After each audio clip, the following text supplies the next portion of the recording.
Assalamualaikum warahmatullahi wabarakatuh. Nama saya Putri Elsa Arinta. Di sini saya akan menjelaskan tentang reasem dari surat undangan.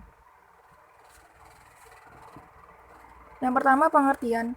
Surat undangan adalah surat pemberitahuan yang dikirim kepada pihak lain agar pihak lain yang dimaksud datang pada waktu, tempat, acara, atau keperluan yang telah ditentukan. Surat undangan ini biasanya dibuat dalam jumlah yang banyak.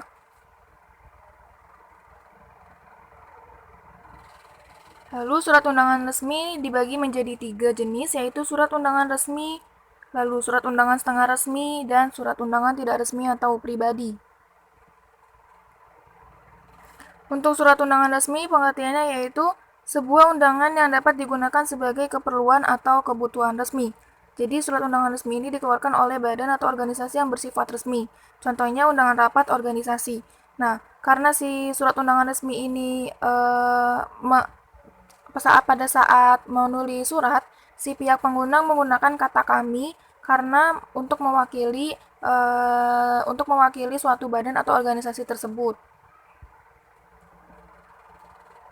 Lalu selanjutnya itu ada surat undangan setengah resmi. Biasanya dibuat sebagai pertemuan arisan, reuni keluarga, klub pemuda, dan lain-lain. Contohnya undangan syukuran. Nah, sama seperti surat undangan resmi, si pihak pengundang untuk surat setengah resmi ini menggunakan kata kami karena biasanya untuk mewakili sebuah klub atau sebuah kelompok tersebut.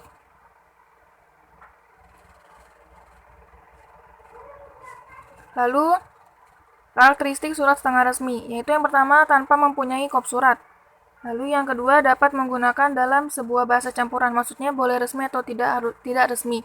Nah, kalau si surat setengah resmi ini menggunakan bahasa resmi, lalu bagaimana cara membedakannya dengan surat resmi? Cara membedakannya yaitu kalau surat setengah resmi tidak mempunyai kop surat, kalau surat resmi pasti mempunyai kop surat. Lalu yang selanjutnya dalam bentuk surat tersebut bisa tidak standar, maksudnya tidak sesuai dengan surat resmi.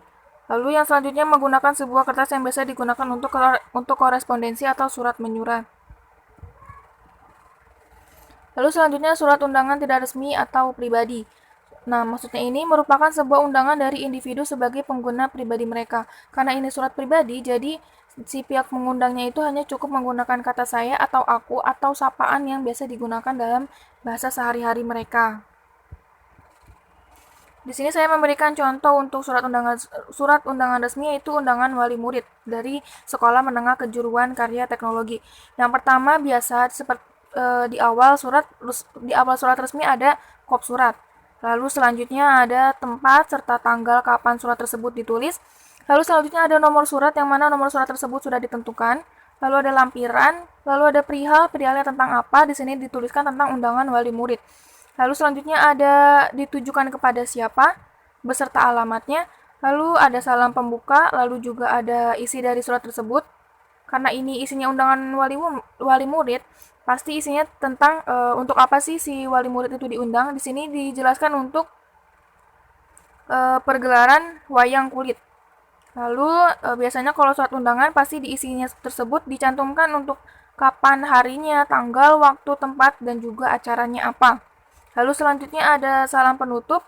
Lalu selanjutnya di situ ada tanda tangan dari yang menulis surat, atau biasanya kalau untuk sekolah itu biasanya dia menggunakan yang bertanda tangan itu biasanya kepala sekolahnya atau wakasek atau pihak yang berhubungan atau pihak yang bersangkutan. Lalu selanjutnya diikuti oleh tanda tangan ketua OSIS.